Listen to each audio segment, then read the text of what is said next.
Posonichunuk. Hello, children and parents. We made some videos for you to watch, you and your parents. And before us, before me, I had two people speak, Mr. Ron Korn Jr., and his Indian name is Mushakwat, and he told some Indian stories. And then we had Karen Washnavatuk, and she told stories about growing up with her grandma. So today, I'm going to tell you some stories too about my life when I was a young man, or even when I was your age.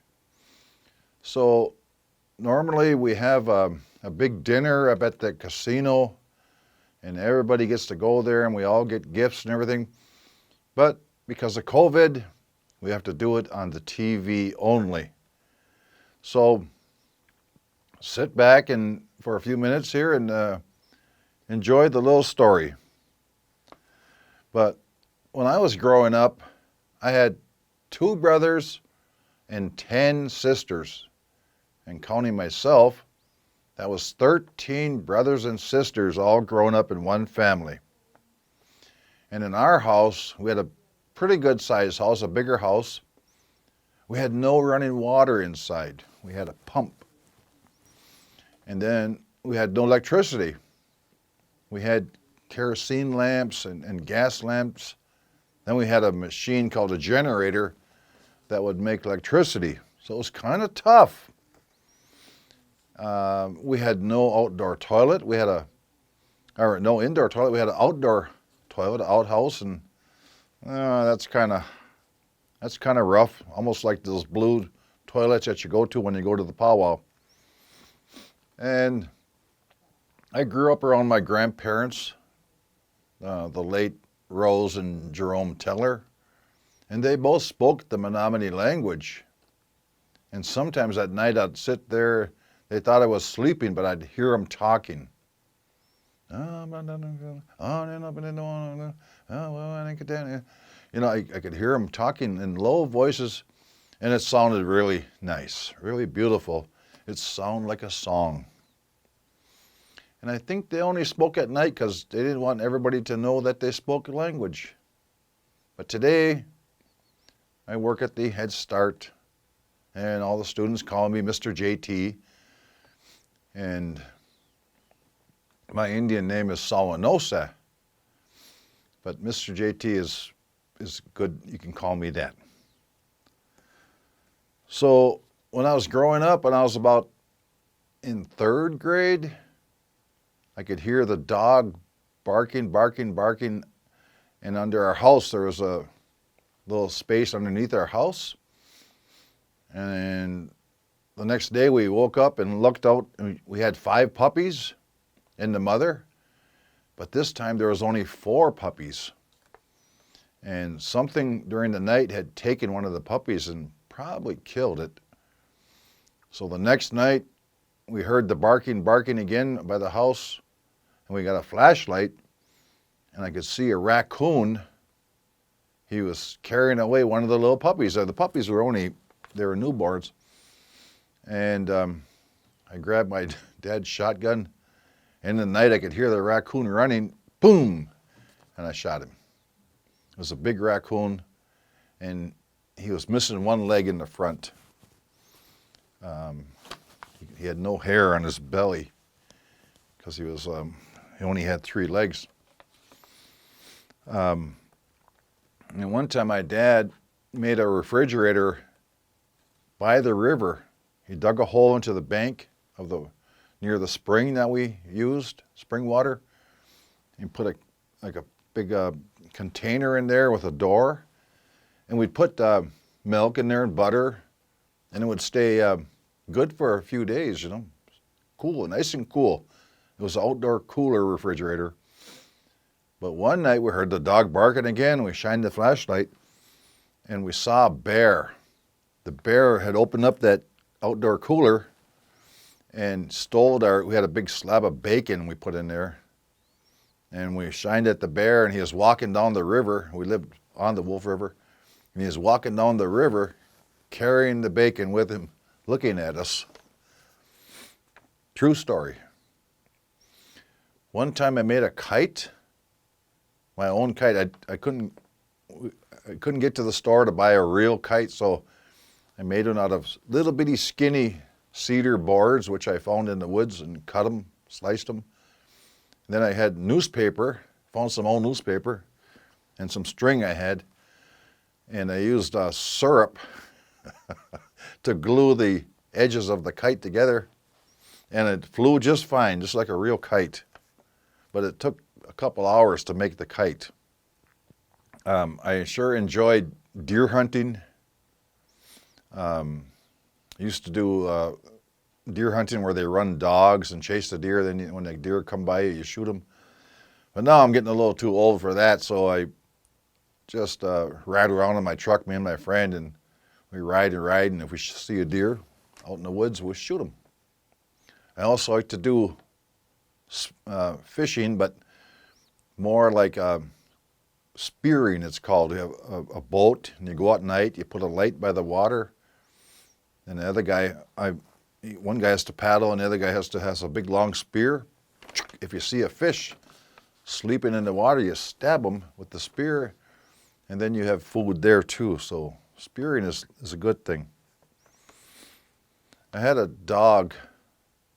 I think he was part collie, and I think he was part wolf. I'm not sure. Good dog, real mean dog, but he's real good to our family. He was a family dog. But one day we had a visitor, and the dog went underneath the porch. So when the visitor was walking up the stairs, the dog reached through the steps and grabbed him by the foot and just ripped his shoe wide open. That guy never came back. I hope that you enjoy the stories we had before, and I sure want to thank our Tribal Information Technology Department for helping us. And I think there's going to be some gift cards for your mom and dad if they get a chance to watch the movies, and you can get the gift cards. And also for parents, there's going to be a flash drive that you can put into your computer. All the words that we learn during the year. Like this month of September, we're learning manome, which is wild rice. We're also learning the word for canoe, which is matikos. And pawahan is getting the rice. So, and we have lots of words, and so they're going to be available for our parents to listen to on what's called a flash drive memory stick. So, kininian.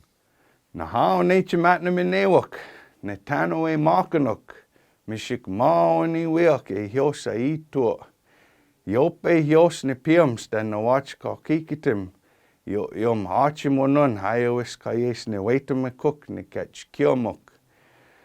Nena ayawian muksakwat e hios a matna mine hake ne wap piam. A wasa ne totam, nianen nichianak ne tatnawak. So I want to greet you guys and say hello. How is everybody doing? I came in today to tell a few stories about what was passed to me of things that happened long ago. And I also said my name is Mutsakwat, or Clear Sky. I come from here on the reservation, and I'm a member of the Bear Clan. I hope you enjoy these stories, or Achimwanan, Waiwanan. All right, I want to tell a little Achimwasa, a little story about a place that used to be known as Kakapekato, or today we call it Kashina Falls. All right, so there was a time when I was a young man, probably a teenager at the time, and myself and Akum Nematuk, we used to like to go and fish over there at Kakapekato. And so it was a certain time, and it's Sequanoic, or in the spring. And we happened to go to Kakapekato, and when we were there, we could distinctly hear a little sound little sound and we all kind of were in consensus. We all could hear this. And it was just a short little sound. It would go do do do do do do do do do do.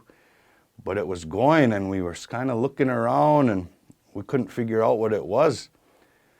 And so we actually kind of got a little spooked and left. And I went straight up to one of my elders' houses that I knew, and told her about what we was hearing down there. And she got all excited. She said, "Oh my God," she said, "you heard that, huh?" And I said, "Yeah." And she said, "Yeah, that sound," she said, "our people, they used to say that was a toikan, or a water drum." And she said that it was placed there in Kakapakato, and what its purpose is one day in the spring it will sound. And when it sounds, it's calling them namawak, or them sturgeon, home to spawn. And so she was very excited that we heard that. And I wanted to make sure and tell you guys that in case any of you happen to be there at the same time, this certain day in the spring, when that toikan calls the namawak home to spawn. Nahau, yotni nakata nawacha ayachimim. Ayo yom kako ayos kayes nohtamana kanam. So one of the things I wanted to make sure and mention, because it is that time of the year right now, and it's takuakoik, it's getting on to the fall time. And one of the main things that we was busy with, kanam, or long ago, was the business of kipawahan and imanome. We would be out ricing. It's a bit unfortunate that our reservation ended up in a territory that did not have a vast ricing area. I know that there's some beds on the Wolf. I've been to most of them, and there's a bed just below Neopit on the Little West Branch there and whatnot. But I'm talking major rice bed holdings. I mean, the Fox River was all wild rice. All down through Lake Poigan, several lakes full of wild rice. And one thing I didn't know, maybe some of you guys don't know, is that Sawano Nepesa, that lake too, was full of wild rice. If you ever stop in, maybe you take a look. That is a pretty good sized lake, and that thing was rice one end to the other for hundreds, if not thousands of years. And the way it was told to me is that when our old chief, this is what I was told, Sawanomita, all right, he was told to go south where the food grows on the water. You might hear that. And the way it was told to me is he ended up on this, what we call today Limestone Hill. And that's just off of Shawano Lake. And another thing that a good friend of mine, Jerry Sanapa, cacking up, he said when they stood on that hill, they looked down and they see that whole lake full of manome, full of wild rice. And they look over to the side, and they said when he did that, there was a pack of wolves there in that river. And it was right there that they dubbed that river Mahwa Sepe. And it's forever been known as the Wolf River. And if you go to Shawano Lake today, you won't see but a stalk or two of wild rice here or there. But anytime I brought up ricing to my elders, they would always refer to Shawano Lake. That's where their parents and grandparents had riced. There was rice camps all around that lake. And the way I understand it is when they started to use chemicals to treat the match monahe kanan, or the big farm fields, they kind of drained down into that lake and began to do damage to the rice beds. And then they started recreating it using boats and stuff. And today we don't have that. But I want all you guys to know that that's who we are. We are the people of the wild rice, and you should find it in your life to get out on the rice beds and do a little bit of thrashing yourselves. I want to tell you guys a little achimosa that was left for us by one of our elders, Wapachiwan Kahnap. All right, she went by the name of Sarah Skubitz, and she was about sharing, you know, and she ended up leaving this authentic Menominee sort of nursery rhyme. And I wanted to make sure and put this somewhere so that other people could learn it and know it. And so I'll sing it for you. And all she gave was a really brief explanation, and so I'll do the same thing here.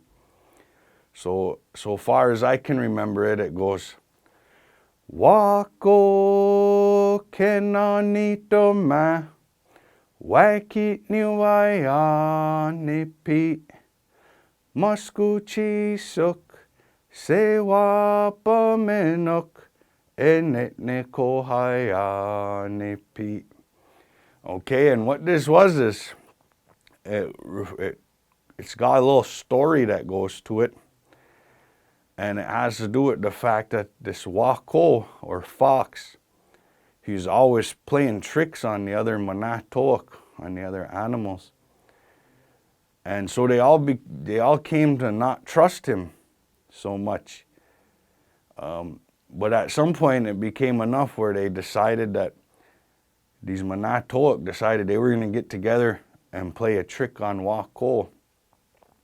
So what they did is they decided to invite him to a feast where they were going to play tricks on him. And so that song is the song that they used to call out to him. However, the fox knew better. He knew that he would not be treated very fairly because of his own actions. So he didn't end up attending the feast. But that was the song that was used, and it's a song that I sing to my kids when they were little, and hopefully you'll do the same. All right, and last but not least, our people, they used to have the business of swaddling, you know. You papoose it in, you papoose the baby and swing and swaddle and then sing in rhythm.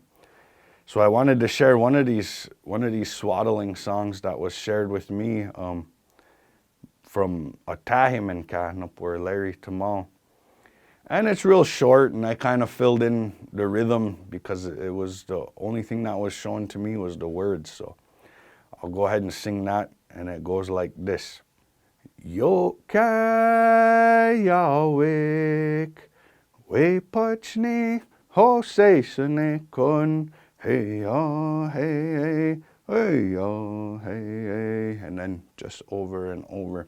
So you can repeat that. And basically, Yot Kahiawik right now, Yot Kahiawik, while we puchni quickly, Osesane kun, you all go to sleep.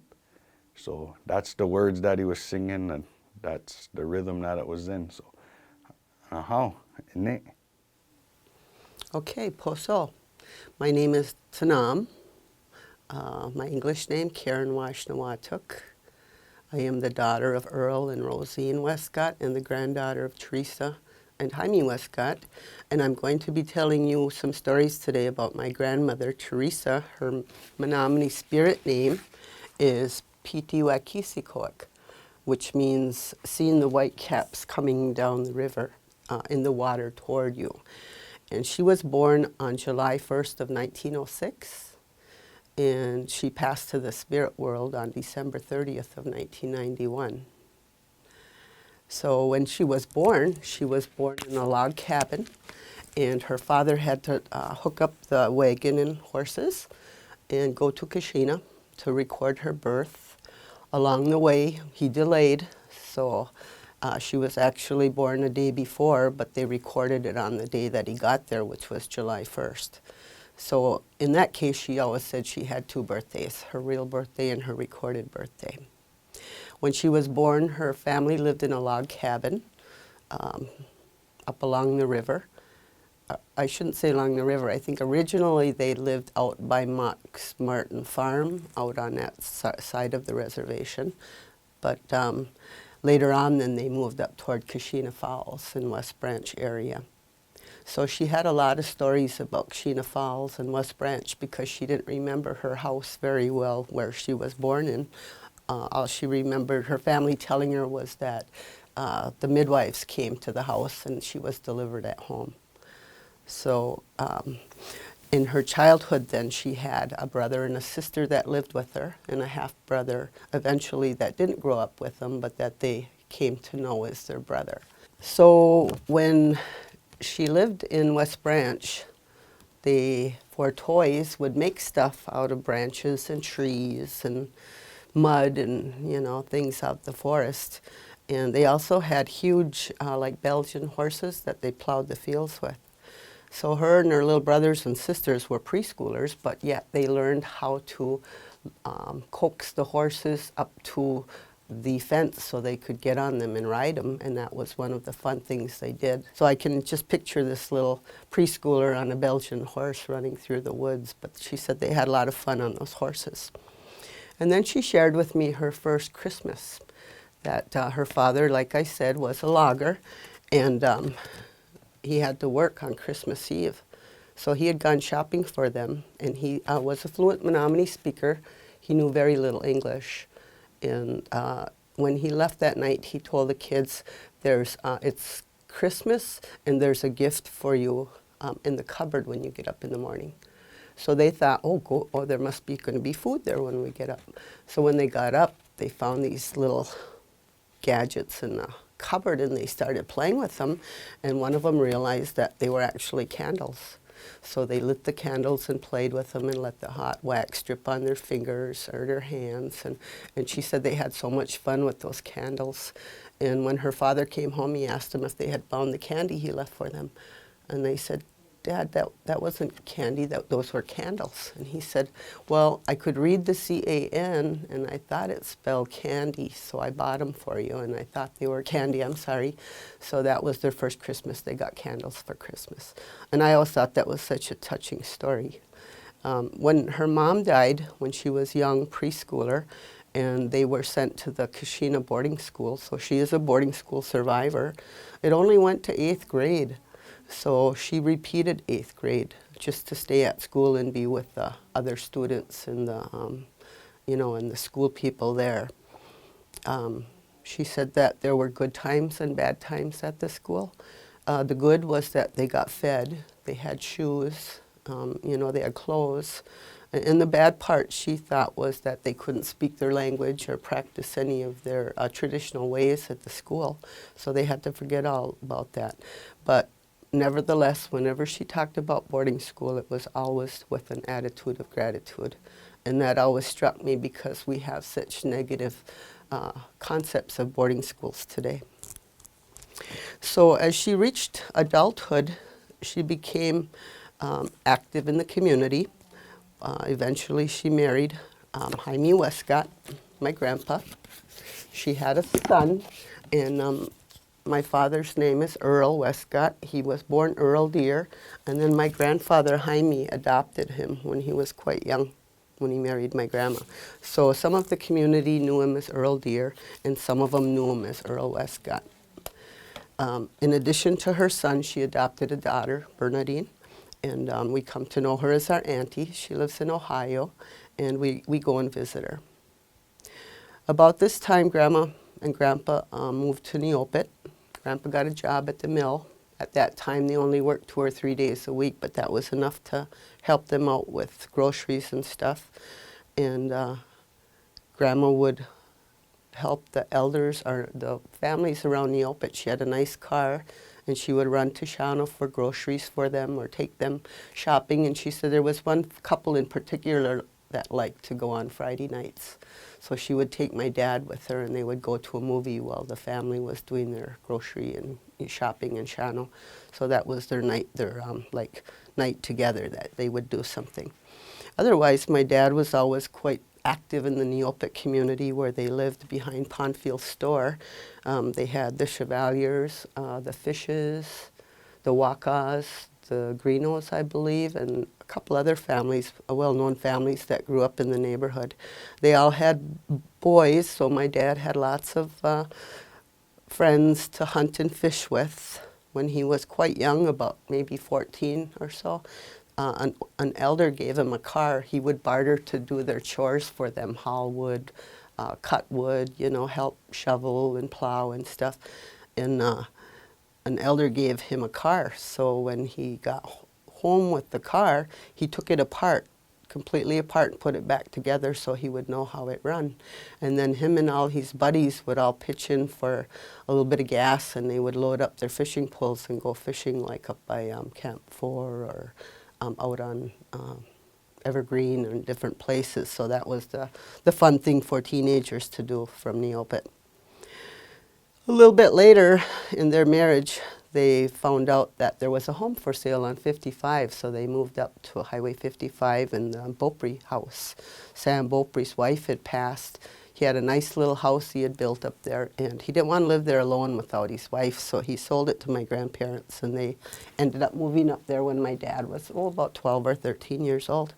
My grandma took in her sister's daughters, Rose Pocan's children, because she was hospitalized. So she had an extended institutionalization, and my grandmother raised her children while she was in the sanitarium. So there were, I think, about maybe 5 girls and a boy, and they all lived in my grandma and grandpa's little one-bedroom house with them. So at night it was like wall-to-wall kids in the living room on blankets and pillows. And it was a fun life for the kids because they all had each other. But Grandma used to always tell us, know your family, know your history, know who your relatives are, and teach your children that too, because it's important to know who your relatives are in this life. As Native Menominee people, we're all about family, and we have to know, you know, those children as they're growing up need to relate to us as elders. And a lot of us have our family history that we can share with them. While living up on 55, my grandmother learned to use the medicines from the elders, and they told her that if they showed her the medicine, she would be obligated to share it, because the medicines were for good health, and that's what they wanted her to do, was to help the community have better health. So that's what we did, and she would show me and my dad and my aunt the medicines too, and we would use them in our household. One time my Grandma came to me in a dream after she had passed to the spirit world and said, "Karen, have Tanas take you to the creek and show you that medicine that I taught her when she was little." So Tanas was about 10 years old when my grandma died. So I asked Tanas to take a walk to the creek one day. I didn't tell her why we were going there, but I asked her to come with me for a walk. While we were there, Tanas voluntarily showed me a medicine that Grandma had showed her and told me what it was used for. And I was amazed that the dream came true, that Grandma had said she was going to show me that medicine and what it was used for. So then it came back into our lives again. So using medicine is important, you know, for, like I said, not just for good health, but to make that connection with the earth and each other. Another part of Grandma's life that was important to her was storytelling. Once they moved to the Dells, the Wolf River Dells, and opened a little concession stand there, a lot of people would come and visit. And so they would talk to Grandma, and she'd start telling stories about herself and her family and the river and different things. So a lot of people came to know her through her storytelling. But always when she told stories, she would tell people to be kind and love one another, because that was our journey here on earth, was to forgive and forget for mistakes that were made, and just to help each other out, you know, be good to one another. That was the way she lived her life, and she wanted us to do that too. One of the ways of love, though, that she taught me was she called it tough love.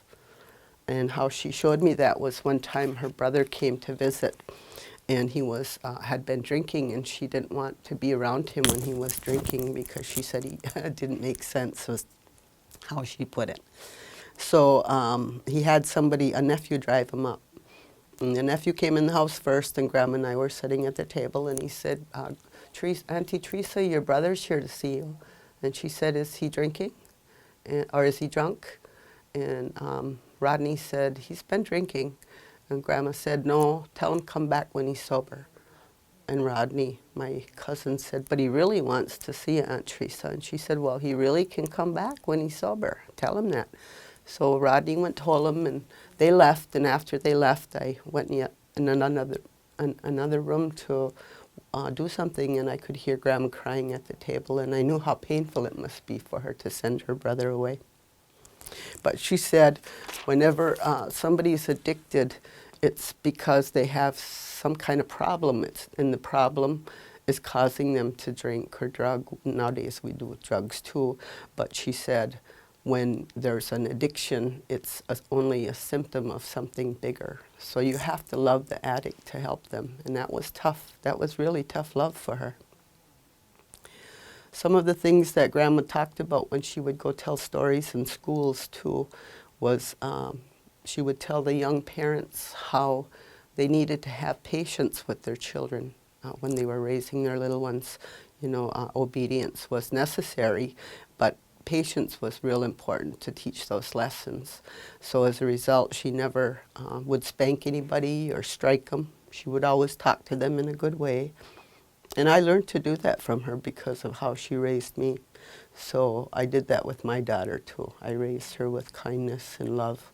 And I'm proud that she's a good mom now too, with 4 children. As an elder, my grandmother would sit in the house. She liked birds. So she would sit in the house with her bird and her plants in the window. She loved violets and house plants. So when we would go to town to grocery shop, she would play music for the plants while we were gone. And she would talk to the animals and the plants like they were us, human beings, you know, because she said they all have spirits and they have life and they can understand like we can, but in different ways. So her house was always full of plants, and she always had birds later on in life, like I said.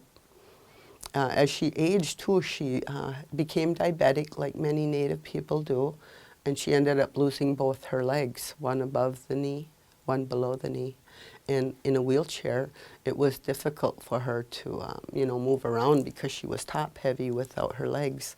But she managed. She would go and talk to schools and take fry bread with her for gifts. And, you know, she had all kinds of beautiful letters in her file from people thanking her for coming to talk to them or helping them. One thing was she had a very clear mind, even in her old age. She could remember dates and people and relatives and how we were related. So all those little details were real strong in her mind as she aged. She always stressed education. Get your education. That was the most important thing. You had to go to school, you had to get your education, and you had to pray. Prayer was the answer to everything. Anytime somebody had a problem, Grandma would say, well, pray about it. And I find myself doing that today. The other day I went to Walmart for the first time in months with a mask, and it was early in the morning or late at night. I can't remember which because I avoid the crowds. And I met a woman there from the reservation that I hadn't seen in over a year because of the pandemic. And she asked me if I could meet her outside by her car when we were done shopping, so I did. And she gave me some nitnamau and asked me to pray for something, which I did since then. And I thought it was important because I thought of my grandma as that happened and how she said prayer is so important, you know, that we have to do that all the time. So that was one of the wonderful things about her that I like, that I use in my everyday life. Also, she stressed about taking care of the Wolf River. She had sturgeon medicine. We all have sturgeon medicine in my family.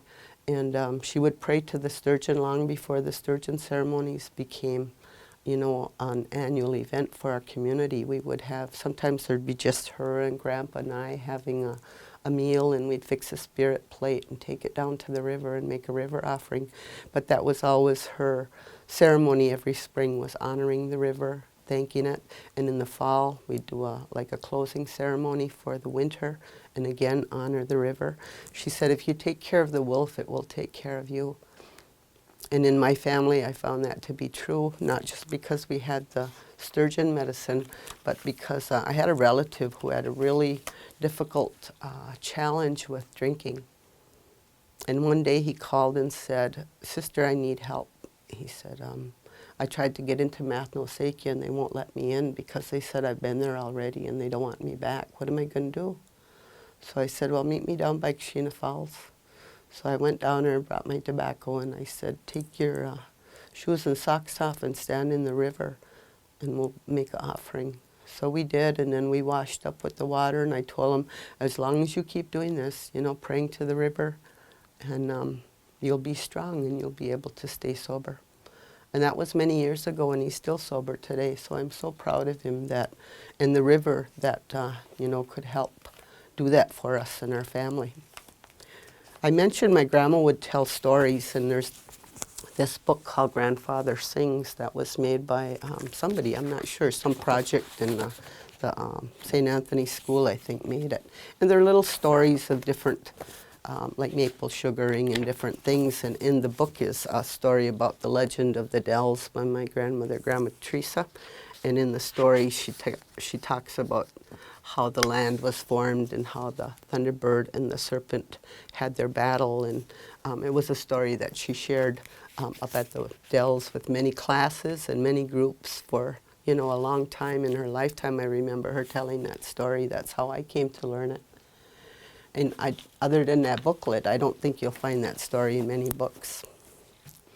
Well, I've talked about my grandmother a lot and a little bit about my father, but I wanted to share a picture of my mom real quick too.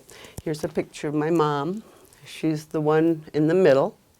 And then this is her sister Virginia, Shauna Kasich, Tilly Shikazi, her sister Tina Johnson, Lorraine Pocan, and Irene Tebow. And those were her sisters, and she had 2 brothers too. And I also have 6 sisters and 2 brothers. And then here's a picture of my dad. He also, as an elder, would be asked to tell stories and share. And many times I went with him to events. I would drive him or go with him and help him with these talks. So I guess I had a lot of practice in my life with telling stories. And I'm glad I was asked to share this with you because each of our stories is important. You know, we have to think about what the children that are coming are going to know. And if we don't share what we know with them, how are they going to know what the Menominee history is? It's very little's been written. We need writers, we need authors, we need storytellers, and that's what we can do for our people. Change begins with our little ones. So let's take these Head Start and daycare children and start teaching them. I hear there's an immersion school starting, and I'm happy to hear about that because that's what we will help our children to make our language stronger. But we can make our children stronger too by being, you know, more like what our elders asked us to be. Leave the alcohol and the drugs alone. Live a sober life and pray for each other. And like I said, you know, Grandma always talked about prayer and loving each other, and it's a good way to live. It's a happy life and a good life. And I hope you do that in your family, and your family will be happy if you do that. So thank you for listening.